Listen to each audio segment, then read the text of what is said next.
இயேசு உங்களை நேசிக்கிறார். பிரியமானவர்களே, இந்த நாளில் ஆண்டவர் நம்மளோடு பேசும்படியாய் வேதத்திலிருந்து ஒரு 3 வசனங்களை கூட வாசித்து ஆண்டவர் நமக்கு கற்றுக் கொடுக்கக்கூடிய, நாம் வாழ்க்கையில் அபியாசப்படுத்தக்கூடிய காரியத்தை பார்ப்போம்.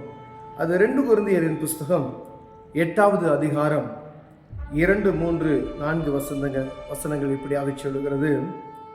அவர்கள் மிகுந்த உபத்திரவத்தினாலே சோதிக்கப்படுகையில் கொடிய தரித்திரமுடையவர்களாயிருந்தும் தங்கள் பரிபூர்ண சந்தோஷத்தினாலே மிகுந்த உதாரணத்துவமாய் கொடுத்தார்கள். அவர்கள் மிகுந்த உபத்திரவத்தினாலே சோதிக்கப்படுகையில் கொடிய தரித்திரமுடையவர்களாயிருந்தும் தங்கள் பரிபூர்ண சந்தோஷத்தினாலே மிகுந்த உதாரணத்துவமாய் கொடுத்தார்கள்.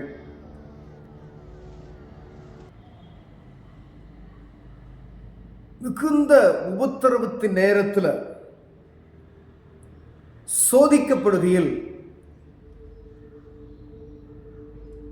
இந்த சோதனை ஆண்டவர்கிட்ட இருந்து வந்திருக்கலாம். ஆண்டவர் சோதிக்கிற வரல என்று சொல்லப்படுகிறோம். ஆனால் கர்த்தருடைய பிள்ளைகளுக்கு அவருடைய காரியங்கள் உண்மையா இருக்கிறோமா என்று பார்ப்பதற்கு அது சோதனை கிடையாது. செய்யாத காரியத்துக்கு தண்டனைகளை அனுபவிக்கிறோம். சோதிக்கப்படுகையில் கொடிய தரித்திரமுடையவர்களாய் இருந்தும், ஆண்டவருடைய சோதனை பாருங்க, தரித்திரமுடையவர்களாய் இருந்தும்.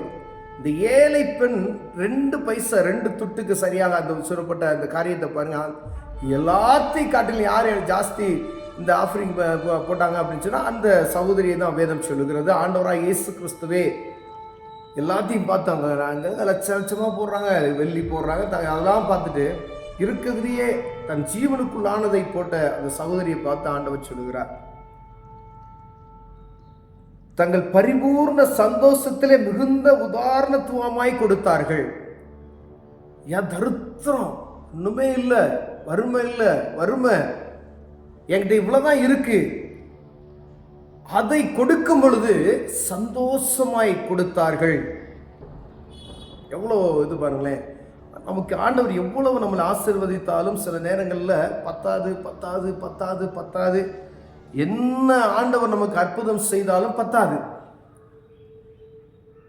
காலங்களை திரும்பி பார்த்தோமானால் ஆண்டவர் நமக்கு இந்த நாளில் நம்மளை வைத்திருக்கிற ஆசீர்வாதத்தை சொல்லி முடியாது. அவ்வளவு நன்மைகளை ஆண்டவர் செய்திருக்கிறார். உயர்வான இடத்தில் நம்மை வைத்திருக்கிறார். பிரியமானவர்களே, மேலும் அவர்கள் தங்கள் திராணிக்கு தக்கதாகவும் தங்கள் திராணிக்கு மிஞ்சியும் கொடுக்க தாங்களே மனதுள்ளவர்களாய் இருந்தார்கள் என்பதற்கு நான் சாட்சியாக இருக்கிறேன். அப்போஸ்தலனாகிய பவுல் கொரிந்தியருக்கு எழுதும் பொழுது அதை எழுதுறார். அவங்க திராணிக்கு மேல, திராணிக்கு தக்கதாகவும் தங்கள் திராணிக்கு மிஞ்சியும், என்னால் ஒரு 100 ரூபா கொடுக்க முடியும் அப்படின்னு வச்சுக்கோங்களேன், அதையும் தங்கள் திராணிக்கு மிஞ்சியும், ஒருவேளை அந்த இடத்துல 150 ரூபா கொடுக்க முடியும் அப்படிங்கிற திராணிக்கு மிஞ்சியும் தாங்களே மனதுள்ளவராய் இருந்தார்கள் என்று நான் சாட்சி. அவரே பவுலே சாட்சி சொல்லுகிறார். அப்படிப்பட்டதான சபை அந்த சபை. அப்படி இப்ப நம்ம சபைக்கு நமக்கே பத்தல. ஆனா அங்கு கொடுக்கப்பட்ட காரியம் வேறு சபைகளுக்கு, வேறு ஒரு இடத்துல ஆண்டவருடைய நன்மையை அறிவிப்பதற்கு, வேறு ஒரு இடத்துல ஆலயம் கட்டுவதற்கு அவர்கள் எடுத்த பிரயாசங்களின் வார்த்தைகள் தான் இங்க எழுதப்பட்டு இருக்கிறது. இது நம்ம தசம பாகத்துக்கு எடுத்துக்கலாம். இது ஆண்டவர் நம்மை அறிந்து கொண்டது நிமித்தமாய், நம் நிமித்தமாய் இன்னொரு ஆலயம் கட்டப்படுவதற்கு இங்கிருந்து கொரிந்து பட்டணத்துக்கு எழுதுறார். நீங்க கொடுத்து விட்ட பணம் ரொம்ப உபயோகமா இருந்துச்சு அப்படின்னு சொல்லி அநேக இடங்கள்ல நம்ம பார்த்தோம்னா அதுக்கு பத்திரமா கொடுத்து விட்டேன், அநேக காரியங்கள் எழுதுகிறதை நாம் பார்க்க முடிகிறது. பிரியமானவரே, தாங்கள் உபகாரத்தையும் பரிசுத்தவான்களுக்கு செய்யப்படும் தர்ம ஊழியத்தின் பங்கையும் நாங்கள் ஏற்றுக்கொள்ளும்படி அவர் எங்களை மிகவும் வேண்டிக் கொண்டார்கள். அதாவது அவங்க அவ்வளோ அந்த அளவுக்கு தயவாய் வேண்டிக் கொண்டார்கள் என்று வேதம் சொல்லுகிறது. அப்ப இது ஆண்டவருக்கு கொடுக்க வேண்டிய காரியம். ஒரு சபை, ஒரு குடும்பம், அதாவது சபை அப்படின்னு ஃபர்ஸ்ட் நம்ம குடும்பத்தை தான் நம்ம சொல்லணும். என் குடும்பம் ஆண்டவருக்காய் ஊழியங்களுக்காய் என்ன செய்கிறோம், சபை மற்ற ஒரு சபைக்காய் என்ன செய்கிறோம்? உதவுகிறவர்களாய் காணப்படுகிறோமா? எங்க சபைக்கே ஒன்றும் இல்லை, எங்க சபைக்கு பெயிண்ட் அடிக்கிறது காசு இல்லை, ஆனாலும் இன்னொரு சபைக்கு நம்மளோட இயல்பான ஒரு ஏழ்மையான ஒரு இடத்துல ஒரு இடம் ஒரு பில்டிங்கே இல்லாமல் இருக்குன்னா அங்கே ஒரு ஷீட் போட்டு கொடுக்கறதுக்கு நம்ம செஞ்சோம் அப்படின்னா அதற்கு ஆண்டவர் என்ன செய்வார்? நமக்கு அதை காட்டில் மேன்மையான காரியத்தை செய்து கொடுப்பார். இது குடும்பத்துக்கு சரி, சபைக்கு சரி. ஆண்டவர் இங்கே தெளிவாக பவுலடியார் மூலம் நம்மளோடு இடைபெறுகிற காரியம் மனப்பூர்வமாய் கொடுக்கிறார், சந்தோஷமாய், தரித்திரத்திலையும் தானிக்கு மேலாகவும் சந்தோஷமாய். ஆண்டவருக்கு கொடுக்கிற காரியத்தில் சந்தோஷமாய், திராணிக்கு மிஞ்சியும் திராணிக்கும் தங்கள் உபத்திரவத்திலையும் அதை கரெக்டா நம்ம செஞ்சோம் அப்படின்னு செஞ்சா ஆண்டவர் ஒரு நாளும் நம்மை குறைவாய் வைக்க மாட்டார். பிரியமானவர்களே, கொடுத்து பாருங்க, ஆண்டவர்களை உயர்த்த வல்லமையுள்ளவராய் இருக்கிறார். அவருக்குள்ளது அவருக்கு. நேரங்களில் எடுத்தா தசம பாகம் 22 மணி நேரம் 40 நிமிஷம் தசம பாகம் என்ன செய்யணும்? நேரத்தில் கொடுக்கணும். ஒரு நாளைக்கு 24 மணி நேரம் தெய்வ சமூகத்துக்கு நம்ம கொடுக்க வேண்டிய நேரம் எவ்வளோ? 2.5 மணி நேரம், 2:40. இதை நம்ம கொடுக்கிறோமா?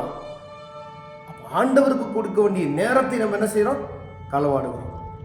ஆனா நேரத்தை யார் களவாடுகிறார்கள் என்பதை நாம் அறிந்து கொள்ள வேண்டும். எதற்கு நம் நேரங்கள் வீணாக செலவிடப்படுகிறது என்பதை ஒவ்வொரு ஆண்டவரை அறிந்து கொண்ட பிள்ளைகளும் புரிந்து கொண்டோமையானால் அந்த இடத்துல நம்ம தப்பித்துக் கொள்வோம். ஆண்டவருக்கு கொடுக்க வேண்டிய நேரத்தை யார் களவாடுறார்?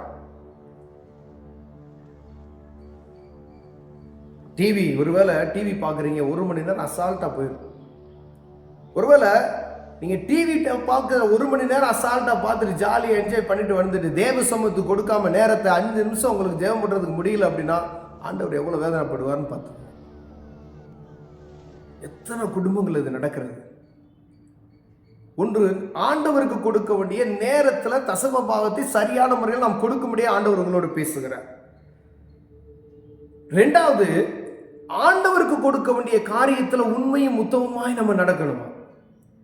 ஒரு மிகுந்த உபத்திரவத்தினாலே சோதிக்கப்படுகையில் அவங்கள ஆண்டவர் மிகுந்த உபத்திரவத்தில் அவங்களே இருக்கிறாங்க, அவங்களுக்கே முடியல அப்படின்ற ஒரு கொடிதான நிலைமையில அவங்களே சோதனைக்கு காணப்படுகிற நேரத்தில் தங்கள் பரிபூர்ண சந்தோஷமாய் அவர்களால் இயன்றதை திராணிக்கும் மேலாகவும் கொடுத்தார்கள் என்று வேதம் சொல்கிறது. அதை புரிந்து இந்த பணம் எங்க போய் சேரணுமோ அந்த வசனம் அதிகாரத்தை வாசித்தீங்கன்னா அப்போஸ்தலர் எழுதும் பொழுது எவ்வளவு தெளிவாய் யார்கிட்ட எங்க எந்த சபைக்கு எப்படி கொடுக்கணும் எல்லாம் கிளாரிட்டி எழுதியிருப்பாங்க. ஆண்டவர்களுடைய நாமம் மகிமைப்படுவதற்காக இது போய் சேரணும். சும்மா டான்ஸ் ஆடுறதுக்கும் அதுக்கெல்லாம் ஆண்டவருடைய பணத்தை வீண் பண்ணக்கூடாது. கர்த்தர் உங்களுக்கு பணம் கொடுத்தாருன்னா